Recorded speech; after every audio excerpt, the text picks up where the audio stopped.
Bienvenue dans What the Code, le podcast de YouNup qui pose des questions au monde du dev et de l'IT. Dans chaque épisode, retrouvez un expert qui viendra discuter avec moi autour d'un thème choisi. Aujourd'hui, je reçois Bertrand Prel, architecte, expert PHP et responsable Green IT chez YouNup. Je suis Benjamin Ozano et vous écoutez What the Code épisode 3. C'est quoi le Green IT ?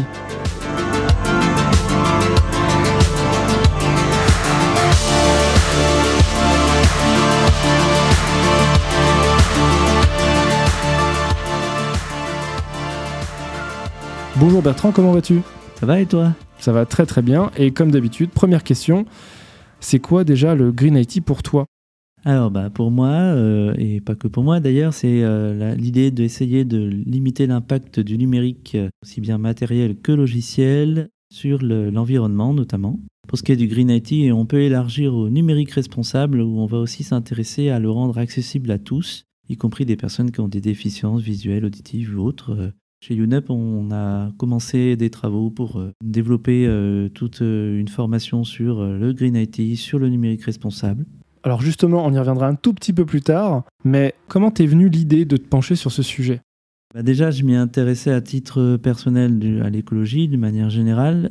Quand je suis venu à l'informatique quand j'étais plus petit, à une époque où on avait des appareils qui n'avaient pas autant de puissance qu'aujourd'hui, et donc des ressources beaucoup plus limitées. Et donc c'était à l'époque assez naturel de faire attention à pas trop consommer. Aujourd'hui, évidemment, avec les machines qu'on a, on a moins tendance à regarder ça. Donc c'est assez logique de s'y pencher à nouveau, étant donné les contraintes qu'on a au niveau environnement maintenant. Malgré nos machines ultra puissantes, il faut y faire attention. C'est pas parce qu'on a des machines très performantes qu'il faut gaspiller. Tu nous as parlé juste avant que tu avais commencé à créer une formation au Green IT et au numérique responsable. Quelles sont tes prochaines actions que tu souhaites mettre en place ? Alors du coup, on a commencé par élaborer une formation qui est bien avancée, qui va commencer à se faire déjà en interne dans les prochaines semaines. Donc pour sensibiliser tous les salariés, que ça soit au niveau du management, au niveau de la technique, au niveau du RH, au niveau de la vie quotidienne, même en entreprise, sur la question de l'impact du numérique sur l'environnement notamment. Ça, c'est la première phase. Et ensuite, on a vocation à développer également de toute une offre de conseils d'audit auprès de clients qui seraient intéressés. Également, diffuser cette formation également auprès des clients. D'accord. Et si moi, demain, je m'inscris à ta formation, qu'est-ce que je vais pouvoir y voir ? Qu'est-ce que je vais y apprendre concrètement ? Alors oui, la formation, elle est assez large. Donc effectivement, ça va toucher les professionnels, mais aussi notre quotidien, donc les éco-gestes, ce qu'on peut faire au quotidien. Et même si c'est au sein d'entreprises qu'on diffuse la formation, il y a un certain nombre de conseils, comme éteindre les lumières, comme éteindre son PC plutôt que de le mettre en veille, utiliser des couverts réutilisables, enfin des choses qui peuvent paraître évidents, mais que malheureusement on a un peu perdu ces dernières années. C'est des conseils qu'on peut appliquer non seulement bien effectivement dans le monde pro, mais on peut également appliquer chez soi, bien sûr. On en parle un peu dans la formation, c'est évidemment pas l'essentiel, parce que c'est quand même très axé sur le numérique, mais tous ces petits conseils de la vie quotidienne s'appliquer aussi bien en entreprise que chez soi. Tu parles de numérique responsable et du coup d'écologie, et on a responsable et écologie, donc on a quand même aussi des conseils qui font bon sens finalement aujourd'hui. Et combien de fois le soir en fait on voit des bâtiments d'entreprise, des étages entiers qui sont encore allumés et qu'il reste probablement toute la nuit, où effectivement il n'y a plus personne. Alors évidemment, quand on parle de Green IT, on va revenir un peu sur ce sujet-là, des fois ça peut faire mauvaise presse avec ce que l'on appelle le greenwashing. Alors ça doit te parler sans doute Bertrand, mais greenwashing ou éco-blanchiment en français est un procédé marketing utilisé par une organisation, que ce soit une administration ou une entreprise, pour se donner une image trompeuse sur la responsabilité écologique. À ton avis, est-ce que le Green IT peut également véhiculer cette image ? Pas juste le Green IT. En fait, dès qu'on parle d'écologie, on a souvent des entreprises qui vont, au niveau marketing, véhiculer des images, on fait attention à l'environnement. Et quand on creuse derrière, c'est pas forcément le cas. Donc évidemment, dans le Green IT aussi, c'est-à-dire qu'il peut y avoir de la communication qui allait dans le sens où on fait attention à l'environnement. Et puis quand on regarde derrière la façade, on se rend compte que c'est plus de la communication que de la réalité. faut pas tomber dans les biais de généralisation. Oui, bien sûr. Il y a des entreprises qui font attention et qui sont sensibles à ça. Et très clairement, chez YouNup, on a la volonté qu'on le mette en place au quotidien, qu'on sensibilise tous les salariés et aussi évidemment qu'on sensibilise nos clients pour que les clients fassent attention à ça et également intègrent ça dans leurs projets, dans leur quotidien. C'est aussi la raison pour laquelle on commence par les salariés du NUP, c'est pour que les salariés servent aussi d'ambassadeurs du Green IT auprès de leurs clients, parce que c'est quand même eux qui sont en contact au quotidien avec leurs clients. On va parler un petit peu de réglementation et plus particulièrement de label. Alors on va commencer par ce que n'est pas un label, ce n'est pas une norme, en tout cas ça ne l'est pas encore. Une norme, c'est quoi ? Il s'agit ni plus ni moins d'un document considéré comme officiel car produit par un organisme de référence, un organisme agréé. Ce document permet de fixer des règles, des marches à suivre, des procédures relatives au secteur visé. Alors le Graal en entreprise, vous l'avez sans doute déjà entendu, c'est quand elle obtient une norme ISO. Alors un label, ce n'est pas ça, ou en tout cas ce n'est pas encore ça, mais ça pourra le devenir.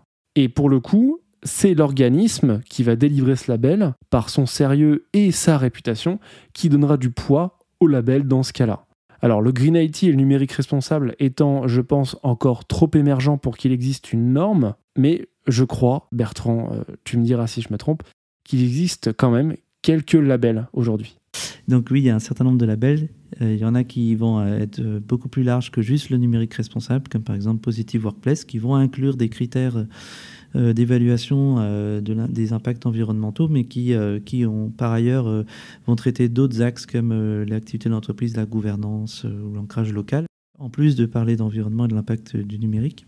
Et il y a un label le plus reconnu, on va dire, actuellement dans le numérique responsable, qui s'appelle assez logiquement le label numérique responsable. Quelle originalité. Et du coup, qui est développé à la fois donc, par l'Institut du numérique responsable et en partenariat avec le ministère de la Transition écologique et solidaire. C'est un label qui va fonctionner sur un certain nombre d'axes, en 5 en l'occurrence, et qui va donc fonctionner sur l'audit et l'évaluation des entreprises, et qui va ensuite donner d'abord un premier résultat d'audit. En fonction de ce résultat, va élaborer un plan d'action qui peut être sur 2 ou 3 ans en fonction du niveau du label. Il y a 2 niveaux. Et ensuite, l'entreprise doit s'engager à respecter ce plan d'action. Il y a un contrôle au bout de 18 mois. Si elle s'engage, on peut lui retirer du coup si jamais on constate à un moment de l'évaluation au bout de 18 mois qu'elle n'a pas respecté. Donc ça contraint l'entreprise quand même à faire attention. Enfin, le premier niveau, il faut avoir 300 sur 1000 minimum, et le deuxième niveau, 500 sur 1000 pour avoir le label. Et du coup, c'est fait par des organismes que vous connaissez peut-être, comme le Bureau Veritas, qui sont chargés de vérifier et valider ça. Donc pour l'instant, c'est le seul gros label, on va dire, du numérique responsable. Après, on trouve, comme j'ai dit, d'autres petits labels, comme le label B Corp, plus large que sur juste le numérique responsable. Donc il y avait Positive Workplace, dont on a parlé au début, puis il y a le label Rexelis. Alors on parlait de norme ISO, celui-là il se base sur une norme qui est plus vaste que juste le numérique responsable, c'est la norme 26000. Mais du coup, c'est des labels qui vont être beaucoup moins précis et rentrer moins dans les détails que le label numérique responsable. Peut-être qu'à l'avenir, il y aura d'autres labels. Ça a l'air d'être émergent quand même. Voilà, c'est assez récent et du coup, c'est pour ça qu'il n'y a pas encore énormément de labels sur la question. Ok. Et pour terminer ce podcast, quels seraient les conseils que tu pourrais donner pour savoir où commencer, à la fois dans le domaine du Green IT ou du numérique responsable ? Alors déjà, pour commencer, c'est se renseigner qu'est-ce que le numérique responsable. On en a un petit peu parlé, on a défini rapidement. Je peux donner quelques références. Donc il y a l'Institut du numérique responsable. J'ai aussi une formation que j'ai suivie que je trouve assez bien conçue et sourcée, qui est celle de l'INRIA.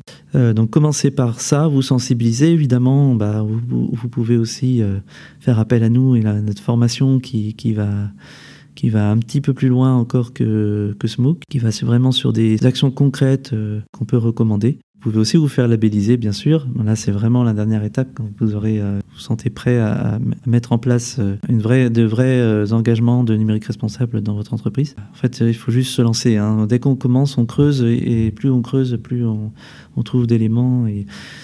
Et en fait, vous vous rendrez compte, si vous êtes développeur en tout cas, vous vous rendrez compte que c'est des choses qu'on vous a déjà apprises, mais que vous ne mettez pas forcément toujours en pratique parce que vous avez la tête dans le guidon. Mais c'est des choses qu'on nous apprend souvent à l'école ou même sur certains projets ou qui sont plus sensibles à ça. Si pour être concret, pour parler sur le front, par exemple, c'est faire attention au poids des images, les compresser, ne pas les retailler en live sur le site, pas mettre trop de vidéos, pas les lancer automatiquement. Enfin, voilà, c'est des choses qui peuvent paraître être du bon sens et de l'évidence, mais... Très bien. Voilà. Eh bien, merci Bertrand d'avoir été mon invité de ce podcast. Vous retrouverez bien évidemment tous les liens mentionnés durant ce podcast dans les notes de l'émission. Vous pouvez également nous retrouver sur toutes les plateformes de streaming, mais également sur le site de youneup.fr. On vous dit à la prochaine. Salut. À la prochaine.